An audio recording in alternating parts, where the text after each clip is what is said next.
अस्सलाम वालेकुम नाजरीन, आप देख रहे हैं INN चैनल। मैं हूं शेख अहमद अली। इस न्यूज़ बुलेटिन में आइए नज़र डालते हैं दिन भर की बड़ी खबरों पर। तेलंगाना में कांग्रेस हुकूमत ने मजीद 2 जमानतों का आगाज़ कर दिया है। वज़ीर आला रेवंत रेड्डी ने नायब वज़ीर आला भट्टी विक्रमार्का, वज़ीर सिविल सप्लाईज उत्तम कुमार रेड्डी और दीगर वज़रा की मौजूदगी में आज सेक्रेटेरिएट में 500 रुपये में गैस सिलेंडर और 200 यूनिट तक मुफ्त बिजली की स्कीमों का आगाज़ किया। इस मौके पर रेवंत रेड्डी ने कहा कि गरीबों को गैस सिलेंडर देने की सोच कांग्रेस पार्टी की है, जहां बीजेपी के इख्तिदार में आने के बाद गैस सिलेंडर की कीमत 1200 रुपये तक बढ़ गई है। वहीं कांग्रेस पार्टी गरीब आवाम को सिर्फ 500 रुपये में गैस सिलेंडर मुहैया करवा रही है। रेवंत रेड्डी ने कहा कि रियासत में माली मुश्किलात के बावजूद आवाम से किए गए वादे को पूरा किया गया है।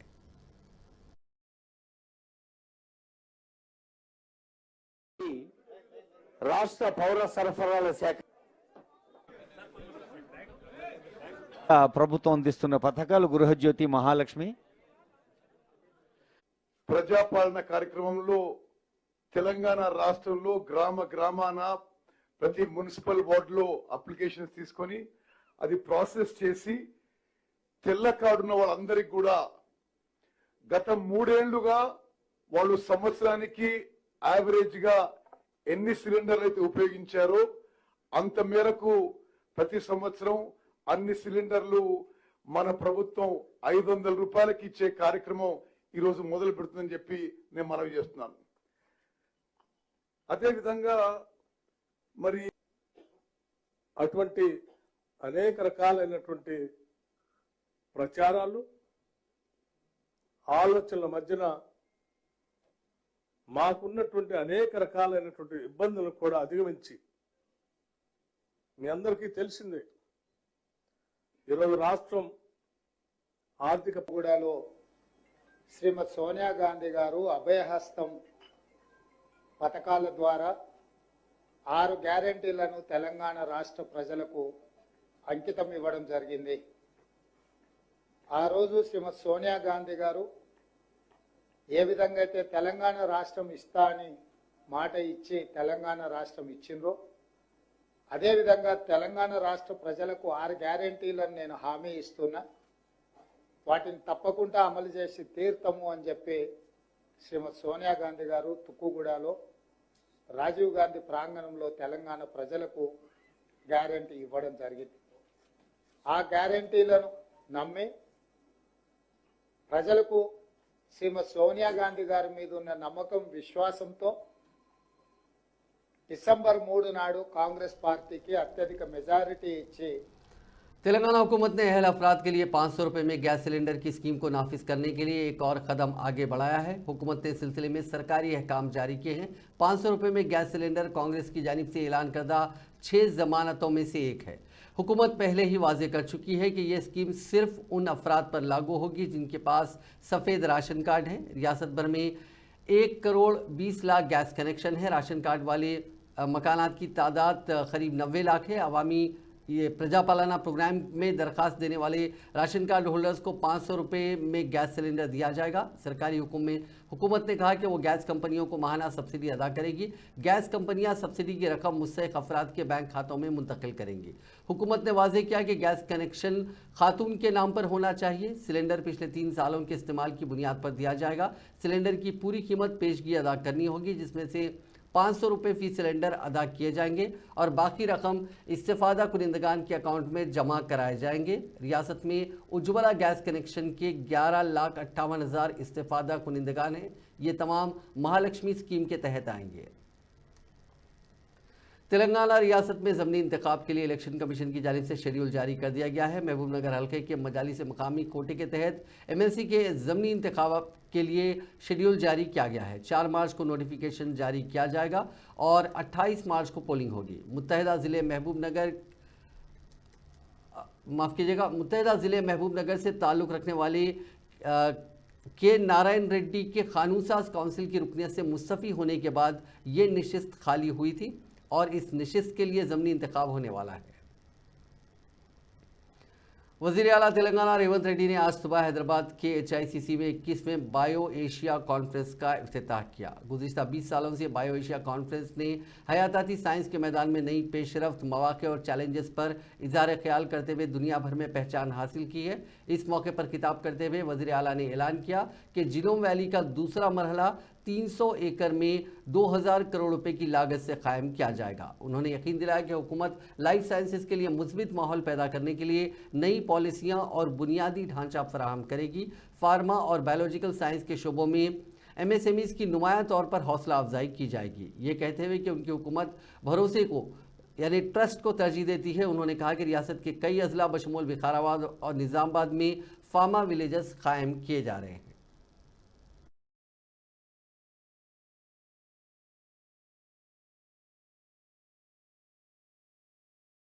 Hyderabad achieved this status. This conference helped position India and Asia Pacific as a focal point in life sciences. COVID has proved that our problems, at least in healthcare, are same, and we must find solutions together. As I said, there is both anxiety and hope. If COVID was a fear, this year's theme, data and artificial intelligence, is both. Thankfully, Hyderabad is also a capital of IT and software, research and startups. My government is committed to create the perfect ecosystem that includes policy, infrastructure and support. Both domestic and international companies are startups. I must confess my focus to drive growth of MSMEs, which are a bridge between the startups and big corporations. Recently, I met representatives from pharma sector to understand their challenges. I promise to support them in a way we can. Telangana में चाशुम्बा 28 फरवरी से intermediate इम्तिहानात का आगाज़ हो रहा है। सुबह 9 बजे से दोपहर 12 बजे तक इम्तिहान मुनक़िद होगा। इंटरमीडिएट साल अव्वल और साल दुवम को मिलाकर मजमूई तौर पर 9,80,978 तलबा इस इम्तिहान में शिरकत करेंगे। इम्तिहान को शफाफ अंदाज में मुनक़िद करने के लिए 1521 चीफ सुपरिंटेंडेंट्स, 27,900 निगरानकार और फ्लाइंग स्क्वाड्स और सिटिंग स्क्वाड्स भी कायम किए गए हैं। उम्मीदवारों को वक्त से पहले इम्तिहानी मरकज़ पहुंचने की ज़रूरत है। 1 मिनट की ताख़ीर पर भी इम्तिहान में शिरकत की इजाज़त नहीं रहेगी। इम्तिहानी मरकज़ में मोबाइल फ़ोन, इलेक्ट्रॉनिक अशिया या दूसरी किसी चीज़ को भी साथ रखने की इजाज़त नहीं रहेगी। हर इम्तिहानी मरकज़ में CCTV कैमरे लगाए गए हैं और तलबा के लिए पीने के पानी की सहूलत फराहम की गई है। इसके अलावा हर इम्तिहानी मरकज़ में तिब्बी अमले को भी दस्तियाब रखा जाएगा। बीजेपी लीडर NVS प्रभाकर को कांग्रेस तेलंगाना उमूर की इंचार्ज दीपा दास मुंशी ने एक झटका दिया। उन्होंने प्रभाकर को एक कानूनी नोटिस भेजा।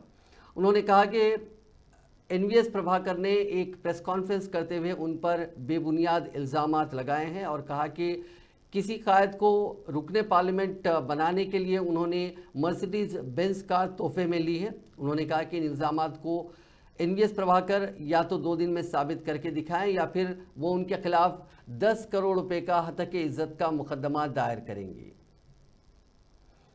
वजीर ट्रांसपोर्ट पूनम प्रभाकर ने बीजेपी के रुकने पार्लियामेंट बंडी संजय की जानिब से उनके खिलाफ किए गए काबिल एतराज़ रिमार्क्स की शदीद मजम्मत की। मीडिया से बात करते हुए वजीर ट्रांसपोर्ट ने कहा कि बंडी संजय ने सियासी ड्रामों के दरवाजे खोल दिए हैं।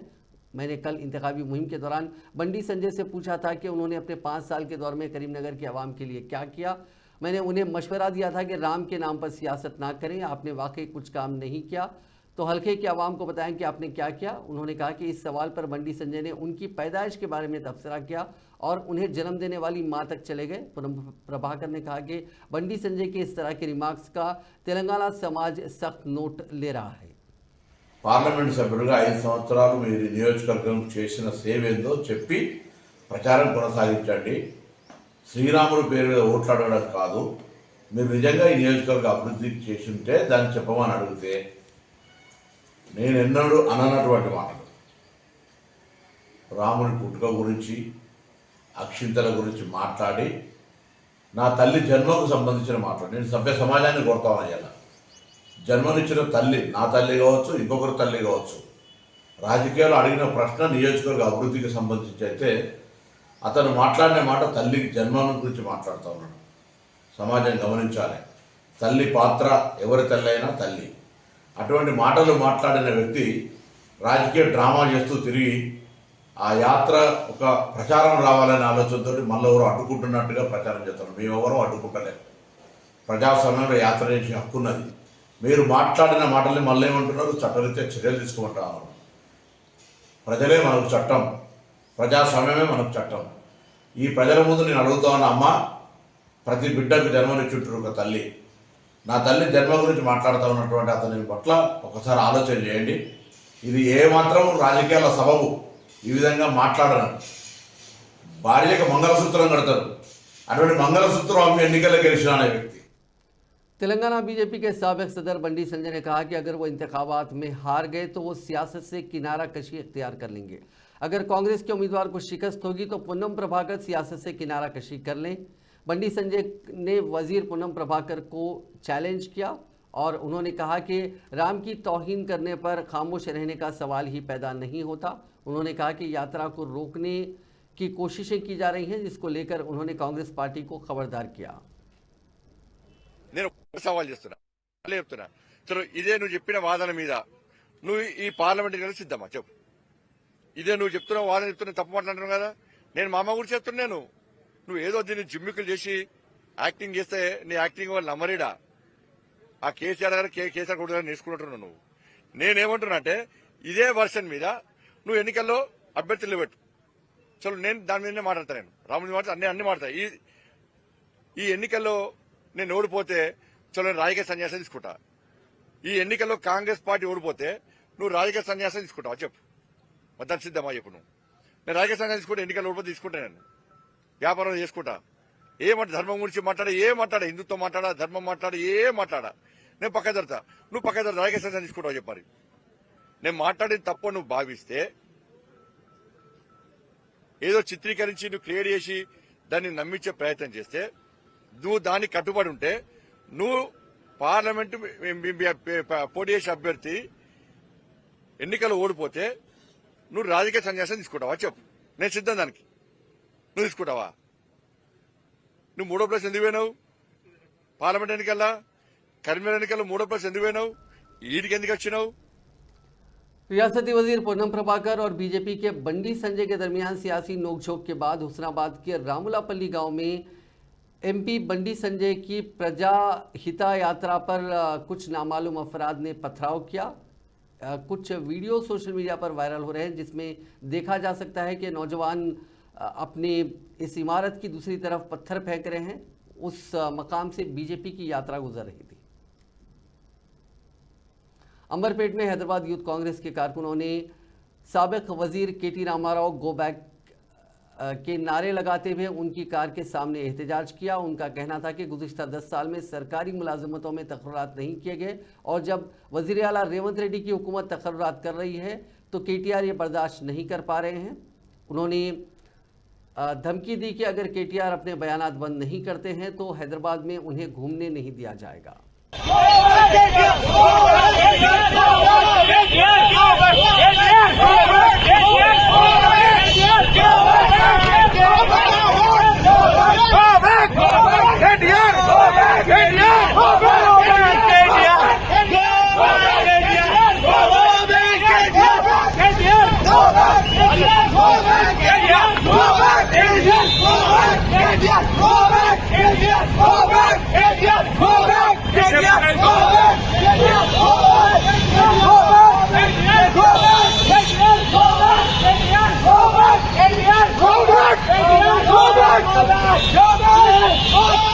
बीआरएस के कारगुजार सदर केटी रामाराव ने ऐलान किया कि चलो मेडीगड्ढा प्रोग्राम 1 मार्च से शुरू किया जाएगा। ये प्रोग्राम 150 तक 200 बीआरएस कायदीन के साथ मुनक्किद किया जाएगा। केटीआर ने आज तेलंगाना भवन में प्रेस कॉन्फ्रेंस से खिताब करते हुए ये बात कही। उन्होंने कहा कि ये प्रोग्राम तेलंगाना भवन से शुरू किया जाएगा। प्रोग्राम के तहत वो पहले दिन कालेश्वरम जाएंगे। इस प्रोग्राम के जरिए कालेश्वरम प्रोजेक्ट की जामे नौइयत तेलंगाना के अवाम के साथ साथ इल्जामात आयद करने वालों को दिखाई जाएगी। उन्होंने कहा कि वो अवाम को हकायक से वाकिफ करवाने के लिए मेडीगड्डा का दौरा करेंगे। प्रोग्राम के दौरान अवाम को दिखाया जाएगा कि कालेश्वरम क्या है और किस कदर सूदमंद है। अलावाजी केटीआर ने यह भी कहा कि मरहलावारी तौर पर प्रोजेक्ट का जामे दौरा किया जाएगा। బీళ్లుగా మారిపోయిన తెలంగాణ పొలాలు, దశాబ్దాల పాటు జరిగిన ఉద్యమాలు, తెలంగాణలో రైతుకు జరిగిన అన్యాయం వన్నిటిని దృష్టిలో పెట్టుకొని ఎంత ఖర్చైనా సరే ఎత్తిపోతలే శరణ్యమని ఒక కామన్ సెన్స్ ఉండే కాబట్టే ఇంజనీర్లు చెప్పిండ్రు కాబట్టే మనం ఎత్తిపోతల పథకాలు చేసుకున్నాం। ఇవాళ దశాబ్దాల పాటు కరువు కోరల్లో చిక్కిన తెలంగాణకు ఉపశమనం లభిస్తే దాన్ని దేంతో విలువగడతారు? ఏ రకంగా దాన్ని స్టడీ చేస్తారు? ఏ రకంగా దాని లాభాన్ని అధ్యయనం చేస్తారు? కాకి లెక్కలేసుకొని మాట్లాడితే సరిపోదు కదా। ఇవాళ మరి దశాబ్దాల పాటు తెలంగాణకు జరిగిన నష్టాన్ని ఎవరు భర్తీ చేయాలి? మరి దశాబ్దాల పాటు తెలంగాణ రైతు పెట్టిన పైసలు, ఒక్కొక్క రైతు ఒక మూషంపల్లిలో బోర్ల రామరెడ్డి గారు పెట్టిన 54 బోర్లకు పెట్టిన ఖర్చు ఎవరి ఖాతాలో వేస్తారు? దాని వయబిలిటీ ఏంది? ఈ లెక్కను తీస్తే కాస్ట్ బెనిఫిట్ అనేది ఇప్పుడు ఆ మాటకే వస్తే, కాస్ట్ బెనిఫిట్ మాటకే వస్తే మరి అయితే దేశంలో హాస్పిటల్ కట్టకూడదు, ప్రభుత్వ ఆసుపత్రులు కట్టకూడదు, ఎందుకంటే కాస్ట్ బెనిఫిట్ అనాలి। बीआरएस के कारगुजार सदर केटी रामाराव ने कहा कि इंतखाबात के 3 माह से भी कम वक्त के बाद कांग्रेस को वोट देने वाले अफराद अपने फैसले पर अफसोस कर रहे हैं। मंगल को अंबरपेट और इब्राहिमपट्टनम में बीआरएस पार्टी के इजलासों से खिताब करते हुए केटीआर ने इल्ज़ाम लगाया कि इंतखाबी वादों को पूरा ना करने की वजह से लोग कांग्रेस हुकूमत के जरिए धोखा खा रहे हैं। उन्होंने कहा कि कांग्रेस कायदीन ने अवाम से कई वादे किए थे और ये गलत तासुर दिया था कि वो हर एक की ज़रूरियात को पूरा करेंगे। ताहम इंतखाबात के बाद कांग्रेस हुकूमत अपने वादों से मुकर गई और ये कह रही है कि वो सिर्फ चंद अफराद को ही कुछ फ़वायद देगी। ఈ 420 హామీల పుస్తకం ఏదైతుందో దీన్ని తప్పకుండా ప్రజల్లోకి తీసుకుపోవాల్సిన బాధ్యత మన మీద ఉన్నది అనే మాట నేను విజ్ఞప్తి చేస్తా ఉన్నా। ఎందుకంటే ఒకటి కాదు, రెండు కాదు, ఎన్ని దొంగ మాటలు చెప్పినరో ఇలా అన్ని రాసి ఉన్నాయి। బస్సు ఫ్రీ అన్నారు, బంగారం ఫ్రీ అన్నారు, కేసీఆర్ షాదీ ముబారక్ ₹1,00,000 ఇస్తుండు, కళ్యాణ లక్ష్మికి ₹1,00,000 ఇస్తుండు, అవేం సరిపోతాయి, 1 తులం బంగారం ఇస్తాం మేము అన్నారు। బస్సు మొత్తం ఫ్రీ అన్నారు। అదే విధంగా ఇంటింటికి కోడలుంటే ₹2,500, అత్తా మామలుంటే చెరి ₹4,000 ఇస్తామని చెప్పిండ్రు।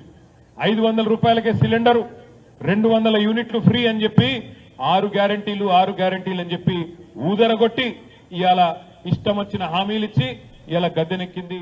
Telangana Urdu working journalist federation के एक वफद ने सदर फेडरेशन जनाब M.A. माजिद की क़यादत में मीडिया एकेडमी के नए नामजद सदर नशीन के श्रीनिवास रेड्डी से मुलाकात करते हुए उर्दू सहाफ़ियों के मसाइल के सिलसिले में नुमाइंदगी की और उन्हें तहनीत भी पेश की। नायब सदर सैयद अजमत अली, सैयद अहमद जिलानी, जनरल सेक्रेटरी गौस मुहिउद्दीन पर मुश्तमिल इस वफद ने नुमाइंदगी में कहा कि एकेडमी उर्दू सहाफ़ियों के साथ भी इंसाफ को यकीनी बनाए। उन्होंने उर्दू सहाफ़ियों के दरेना मसाइल बिलखुसूस जियो 239 में तरमीम, मंडल सतह पर उर्दू सहाफ़ियों को एक्रेडिटेशन कार्ड की इजराई, तमाम दीगर सहाफ़ियों के साथ उर्दू सहाफ़ियों को भी आरोग्यश्री स्कीम की सहूलतों की फराहमी, इम्काना अराजियात के अलॉटमेंट और दीगर मुतालबात पर भी तवज्जो दिलाई। श्रीनिवास रेड्डी ने इस बात की यकीन दहानी करवाई कि वज़ीर आला रेवंत रेड्डी से मुलाकात के बाद वो अपने ओहदे की जिम्मेदारी हासिल करते हुए पहले इजलास में उर्दू सहाफ़ियों के मसाइल के हल के बारे में इक़दामात करेंगे। ज़कात सेंटर इंडिया के नेशनल सेक्रेटरी अब्दुल जब्बार सिद्दीकी ने बताया कि ज़कात के ज़रिए मुल्क के मुसलमानों की गुर्बत का खात्मा किया जा सकता है। आज एक प्रेस कॉन्फ्रेंस से खिताब करते हुए अब्दुल जब्बार सिद्दीकी ने ज़कात सेंटर की कारकर्दगी से वाकिफ़ करवाया और दावा किया कि यह 20 शहरों पर मुश्तमिल 11 रियासतों तक फैल चुका है। मैं अब्दुल खुद्दूस, ज़कात सेंटर हैदराबाद का मैं प्रेसिडेंट हूँ और मैं जो है एक IT प्रोफेशनल हूँ, टेलीकॉम लीडर हूँ, एक अमेरिकन कंपनी का सेंटर्स कायम करने का। इसका मतलब है कि about 69% of Muslim population will be covered by ज़कात सेंटर। मेन एम हमारा ये है कि to elevate poverty, make people self reliant. आज जो आदमी ज़कात मांग रहा, इंशाल्लाह 2 साल के बाद या 3 साल के बाद ज़कात देने के काबिल हो जाना वो, और माशाल्लाह से हमारे पास बहुत अच्छे केसेस है उसके ऊपर। तो अल्हम्दुलिल्लाह ये बहुत शरिया कंप्लेंट है। हम लोग जो है हर चीज़ ट्रांसपेरेंट करते हैं, कोई चीज़ हम लोग बगैर बैंक ट्रांजैक्शन की नहीं करते। हम लोग हमारा डोनेशंस पूरा बैंक ट्रांजैक्शन से होता, गवर्नमेंट के रेगुलेशंस पूरे फॉलो करते हम लोग माशाल्लाह से। और जो है इंशाल्लाह ऑलरेडी जो काम हुआ, जब्बार साहब तो बहुत नंबर देंगे मेरे को, मगर already more than 1500 above cases को हम हेल्प करें। हमारा प्रोसेस बहुत सॉलिड है हमारा, बहुत हम लोगों से एप्लीकेशंस लेते, फिर उसको वेरीफाई करते, उसको उनको बुलाते, इंटरव्यू करते, फाइनल डिसबर्समेंट से पहले हमारे। आंध्र प्रदेश के विशाखापट्टनम के साहिल पर बनाया गया फ्लोटिंग ब्रिज इफ्तिताह के दूसरे दिन ही टूटकर बह गया। 1 करोड़ 60 लाख रुपए की लागत से बनाए गए इस ब्रिज का इफ्तिताह इतवार को वाईएसआर कांग्रेस के रुकने राज्यसभा वाईवी सुब्बा रेड्डी और वजीर आईटी अमरनाथ गौड़ ने किया था। इस ब्रिज के 3 टुकड़े हो गए हैं। फ्लोटिंग ब्रिज के इफ्तिताह के दूसरे दिन ही टूटने पर इस पर बड़े पैमाने पर तनकीदें की जा रही हैं। इस ब्रिज में जाने के लिए बालिग अफराद के लिए 100 रुपये और बच्चों के लिए 70 रुपये टिकट रखा गया था। इस वाक़े पर सयाहों ने तशवीश का इजहार किया। उनका कहना है कि हुकूमत को आवाम की ज़िंदगियों से जुड़े इस मामले में लापरवाही नहीं करनी चाहिए। बताया जाता है कि इस ब्रिज के टूटने के वक्त उसमें सयाहों की अदम मौजूदगी से एक बड़ा हादसा टल गया। इस दौरान आवाम को इस पुल की तरफ जाने से रोकने के लिए हिफाजती इंतजाम किए गए हैं।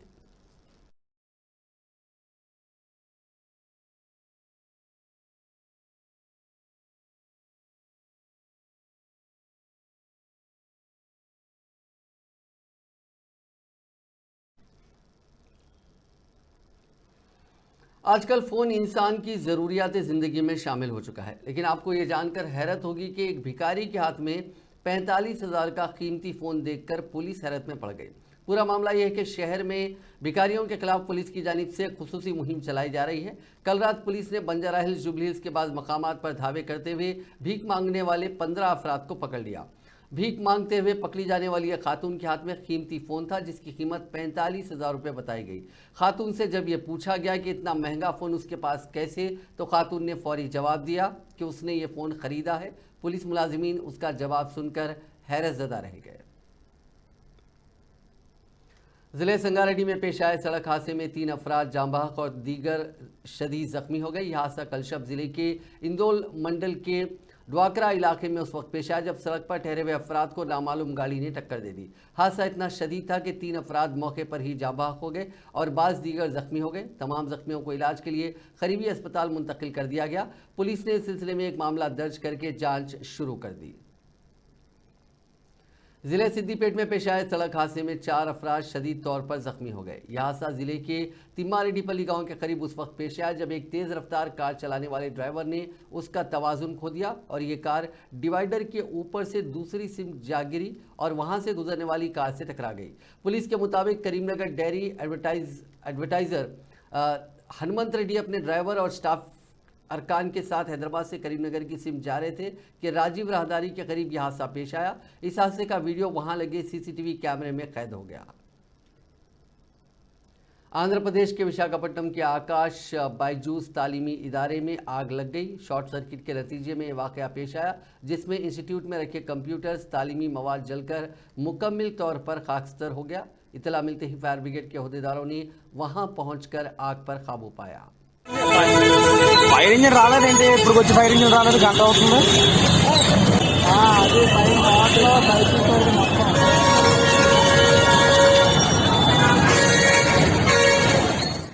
ऑनलाइन लोन ऐप एग्जीक्यूटिव की हरासानी पर इंजीनियरिंग के एक तालिब इल्म ने तेलंगाना के दुंडीगल में खुदकुशी कर ली। भद्रादरी कोत्तगुडम जिले का रहने वाला 20 साल एस मनोज दुंडीगल के एरोनॉटिकल इंजीनियरिंग इंस्टीट्यूट में तीसरे साल का तालिब इल्म था। इत्तला के मुताबिक मनोज ने लोन ऐप से कर्ज लिया था और कर्ज की रकम की अक़सात की अदायगी से कासिर था, जिस पर लोन ऐप के एजेंट्स ने उसके अरकान ख़ानदान, दोस्तों और रिश्तेदारों को फ़ोन करते हुए हरासा करना शुरू कर दिया। इस पर मायूसी के आलम में अपनी बेइज्जती महसूस करते हुए मनोज ने अपने रूम में सीलिंग फैन से फांसी लेकर खुदकुशी कर ली। उसकी लाश को पोस्टमार्टम के लिए उस्मानिया हॉस्पिटल मुंतकिल कर दिया गया। शादी के 3 माह बाद 2 खानदानों पर उस वक्त गम का पहाड़ टूट पड़ा जब दुल्हे की मौत पर गमजदा दुल्हन ने भी अपनी जान दे दी। गाजियाबाद से ताल्लुक़ रखने वाले 25 साल अभिषेक और अंजलि की शादी 30 नवंबर 2023 को हुई थी। ये जोड़ा तफरीह की गरज से दिल्ली गया हुआ था। कल वो जू पार्क गए जहां शोहर ने सीने में दर्द की शिकायत की। उसे इलाज के लिए करीबी अस्पताल और वहां से सफदरजंग अस्पताल ले जाया गया, जहां डॉक्टर्स ने बाद मायना उसे मुर्दा करार दिया। डॉक्टर्स ने बताया कि हार्ट अटैक की वजह से अभिषेक की मौत हुई है। नाश को आबाई मकाम मुंतकिल किया गया। शोहर की मौत के बाद से अंजलि काफ़ी सदमे में थी और उसने अपार्टमेंट की 7वीं मंजिल की बालकनी से नीचे छलांग लगा दी, जिसके नतीजे में वो शदीद तौर पर जख्मी हो गई। उसे इलाज के लिए हॉस्पिटल मुंतकिल किया गया, जहां आज उसकी मौत हो गई। अंदरून 24 घंटे दूल्हे और दुल्हन की मौत से उनके घर वालों पर सख्ता तारी हो गया। समाजवादी पार्टी के सीनियर लीडर और हिंदुस्तान के सबसे कदीम रुकन पार्लियामेंट जनाब शफीकुर रहमान बर्क मंगल को मुरादाबाद के खानगी अस्पताल में 94 साल की उम्र में इंतकाल कर गए। वो उत्तर प्रदेश के संभल पार्लियामेंट हल्के से नुमाइंदगी करते थे। शफीकुर रहमान को सेहत से मुतालिक बीमारियों की वजह से आईसीयू में दाखिल किया गया था। उन्हें सीने में इन्फेक्शन था। बर्क का हाल ही में दिल का ऑपरेशन भी हुआ था। उन्हें पहले गुरुग्राम के मेदांता अस्पताल में दाखिल कराया गया था। समाजवादी पार्टी के सरबराह और यूपी के साबिक चीफ मिनिस्टर अखिलेश यादव कुछ दिन पहले बीमार एमपी से मिलने अस्पताल गए थे। उनके इंतकाल पर समाजवादी पार्टी ने अपने ऑफिशियल एक्स हैंडल पर कहा कि समाजवादी पार्टी के सीनियर लीडर और कई बार एमपी रह चुके शफीकुर रहमान बर्क साहब का इंतकाल इंतहाई अफसोसनाक है। उनकी रूह को सुकून मिले, सोगवार लवाकिन को यह सदमा बर्दाश्त करने की ताकत मिले। कांग्रेस पार्टी ने कहा कि एक तरफ मोदी हुकूमत गुर्बत को ख़त्म करने पर फख्र कर रही है और दूसरी तरफ सरकारी आदाद व शुमार बताते हैं कि माशी बहरान की वजह से मुल्क में बड़ी तादाद में लोग खुदकशी करने पर मजबूर हो रहे हैं। कांग्रेस की तर्जुमान सुप्रिया श्रीनेत ने मंगल को पार्टी हेडक्वार्टर्स में एक प्रेस कॉन्फ्रेंस में कहा कि सिर्फ 2022 में ही 7,000 से ज़्यादा लोगों ने माली मजबूरियों की वजह से खुदकशी की है। हर घंटे में 2 किसान खुदकशी करने पर मजबूर हैं और हर रोज़ 40 नौजवान मायूसी से खुदकशी करने पर मजबूर हैं। लेकिन हुकूमत का दावा है कि मुल्क में सब कुछ ठीक है। हमारे सरकार से कुछ सवाल है और वो सवाल जरूरी है। इस तरह के भ्रामक सर्वे लाकर आप इस देश की क्रेडिबिलिटी पर, डेटा की साख पर देश की आर्थिक क्रेडिबिलिटी को ध्वस्त क्यों कर रहे हैं? और जब भी कोई सरकार आंकड़ों के साथ खिलवाड़ करती है, आंकड़ों की हेराफेरी, आंकड़ों की जालसाजी करती है, उसका पूरा पूरा प्रमाण आपको निवेश जो गिर जाता है उसमें दिखता है। आज प्राइवेट सेक्टर भी इन्वेस्ट नहीं कर रहा है और एफडीआई भी लगातार निरंतर 3 साल से गिर रही है। 16 साल के सबसे निचले स्तर पर आकर एफडीआई खड़ी है, क्योंकि लोगों को अब आपके आंकड़ों पर यकीन नहीं है। हिंदुस्तान की एक क्रेडिबिलिटी थी, एक साख थी कि हम कुछ भी करते हैं, हम अपने आंकड़ों से खिलवाड़ नहीं करते हैं। आप क्यों लगातार इस देश की अर्थव्यवस्था, इस देश के आर्थिक आंकड़ों के साथ जालसाजी कर कर इस देश के आंकड़ों की प्रणाली के साथ खिलवाड़ कर रहे हैं, उनके साथ गलत कर रहे हैं? हमारा एक सवाल और है। सरकार अगर 5% गरीबी की बात करती है तो सरकार 46 रुपए प्रति रोज के लोगों के लिए क्या कर रही है? 67 रुपए प्रति रोज जो शहर में लोग हैं उनके लिए क्या कर रही है? सरकार ये जो आर्थिक असमानता लगातार बढ़ रही है शहर और गांव के बीच में और अमीर और गरीब के बीच में, उस खाई को पाटने के लिए क्या कर रही है?